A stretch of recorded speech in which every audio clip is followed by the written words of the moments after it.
नमस्कार। भाग्योदय विचार प्रवाह श्रृंखला के 177वें चरण में आपका स्वागत है। आज 15 अक्टूबर।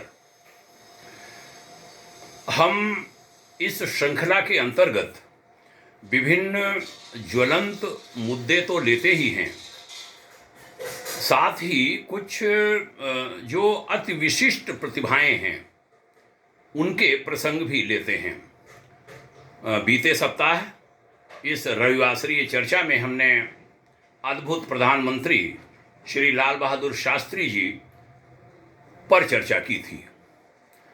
आज मैं एक ऐसे व्यक्ति पर चर्चा कर रहा हूं जिनका कद 7 फीट लंबा था, बहुत लंबा सा कद, और उन्होंने 13 बरस की आयु में कटक से लेकर पेशावर तक की साइकिल यात्रा की थी और एक कीर्तिमान बनाया था। साइकिल चलाने से लेकर 2 पहिया वाहन, 4 पहिया वाहन और हवाई जहाज का भी उन्होंने संचालन सीखा, और हवाई जहाज के संचालन में उनकी महारत बहुत खास थी। आज हमारे वायुसेना के जो बड़े बड़े फाइटर्स होते हैं, जो हमारे बड़े बहादुर वायुसेना के अफसर, उनकी तरह वह एक वायुसेना में नहीं काम करते हुए भी बड़े विलक्षण फाइटर थे। वाहन, यूं कहें, विमान चालक थे। उनका नाम था विजयानंद। जी हां, विजयानंद पटनायक। देश के प्रधानमंत्री श्री जवाहरलाल नेहरू जी थे, और इंडोनेशिया में एक बड़ा आंतरिक संघर्ष हुआ। उसमें वहां के राजा सुकर्णो पर डचों ने हमला किया था, और राजा सुकर्णो वहां फंस गए थे। भारत इंडोनेशिया की राजा सुकर्णो की मदद करना चाहता था। नेहरू जी परेशान थे किसकी सेवा लें, और उन्हें याद आए थे विजयानंद।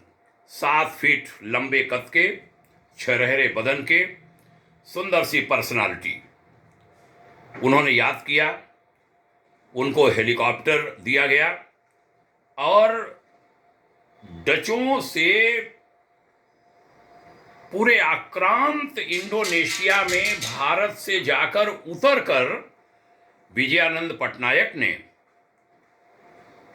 राजा सुकर्णो को लिया था और भारत पहुंचाया था। उन्हें भारत ने शरण दी थी। बाद में राजा सुकर्णो पुनः वहां के सम्राट बने। उन्होंने डचों को हराया, और अभी हाल में राजा सुकर्णो की बेटी ने हिंदू धर्म स्वीकार कर लिया है।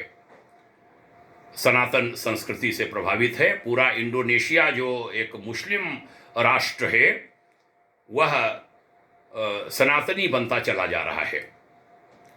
जवाहरलाल नेहरू ने उनका बड़ा सम्मान किया था।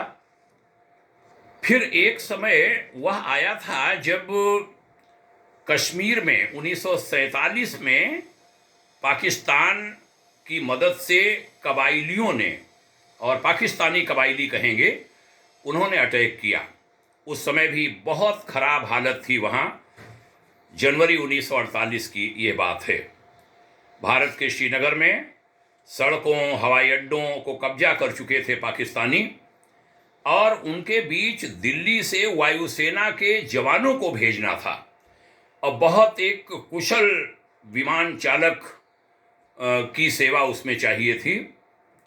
उस समय पुनः याद किया था पीएम नेहरू ने, और विजयानंद पटनायक यूं पहुंचे थे जिसको फिल्मों में ही कल्पना की जा सकती है।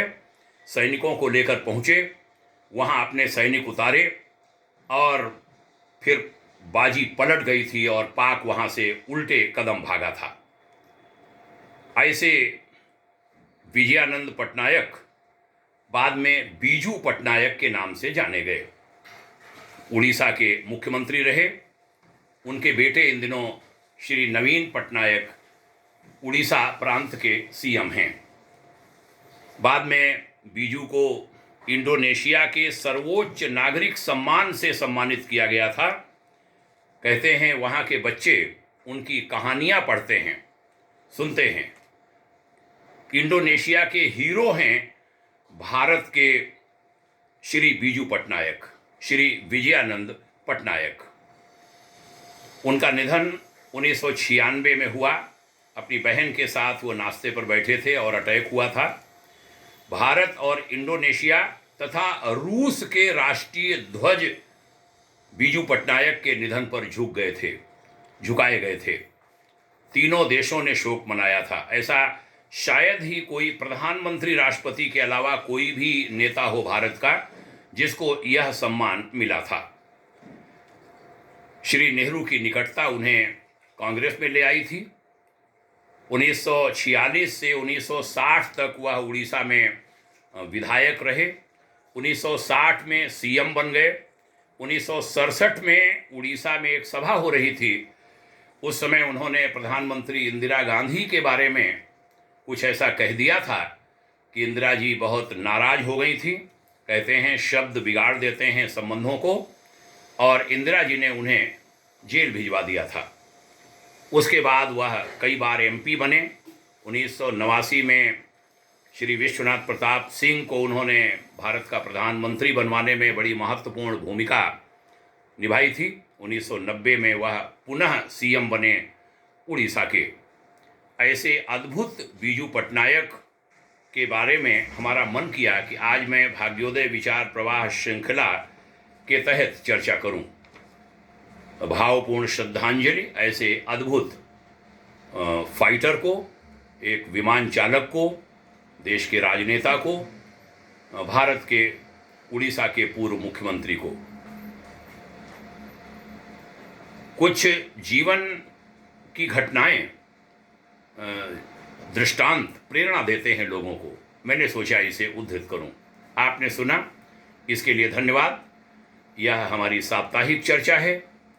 दैनिक 2 चर्चाएं, एक गुरुवार आचार्य श्री राम शर्मा जी के विचारों पर, एक चरैवेति श्रृंखला के नाम से हमारे अपने विभिन्न विचार वह प्रस्तुत होते हैं। आप सुनते हैं, इसके लिए आभार। पुनः प्रणाम और निवेदन कि यह विचार अन्य लोगों में भी पहुंचते रहें, उसमें आपकी भी उंगलियां लगें। आभारी रहूँगा, धन्यवादी रहूँगा।